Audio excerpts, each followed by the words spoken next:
The problems within the ADC's healthcare system are nothing new. The legal analysis of these issues dates back to 2012 with the filing of the Parsons versus Ryan's lawsuit. The ACLU acted as the plaintiff, citing healthcare concerns in all 48 facilities operated by the ADC. In 2015, the lawsuit was settled after 3 years of fighting allegations in court. 112 healthcare benchmarks were established, and the ADC agreed to 70% compliance. In 2018, Judge David Duncan fined the ADC $1.4 million for noncompliance to the measures put in place by the court. At the time, the department successfully blamed their private healthcare provider, Corizon Health. Corizon paid the fine.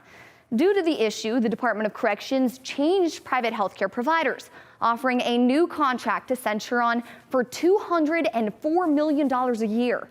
Now, it's 2021, and U.S. District Court Judge Rosalind Silver is laying down the law.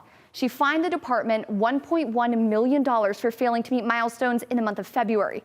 Some of the main issues: timely medical attention, lack of mental health services, and critical care units. Bill developed a heart problem last July. Deborah North's husband, Bill, is incarcerated in the Kingman complex in Mojave County. They moved him to what is known as a critical care unit, where the ADC also treats COVID-19 patients. Everyone in that facility developed COVID, my husband included. The measures of noncompliance that they need to address span virtually every aspect of healthcare. It has to do with medications. It has to do with people who are in infirmaries because they're very, very sick. In the lawsuit, the ADC said the discrepancy in care was due to the transition from the old healthcare provider to the new one, Centuron. I think there's plenty of blame to go around. I watched people die in front of me. John Fabricius, who was released in 2018, dedicated his life to helping those still inside.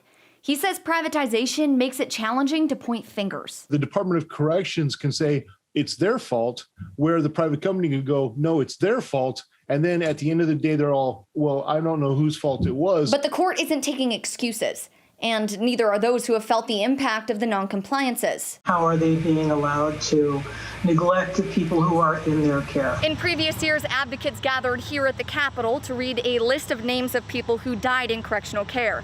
However, this year, due to the ongoing pandemic, the vigil took a virtual route. Benjamin Madrigal. And the list of names got even longer. Francisco Almeida. Loved ones say some are at the fault of the ADC healthcare system. Melvin Tedder. But Fathi thinks progress is around the corner. I think the rubber may be about to hit the road. Judge Silver has given notice that the state is potentially on the hook for up to $17 million in additional contempt fines. And finally, we may see a lasting solution to this long-lasting problem. The court ordered the ADC to explain their noncompliance to 170 performance measures by March 26th. The Department of Corrections said they received the order and are reviewing it with their attorneys. In the studio, Caitlin Keenahan, Cronkite News.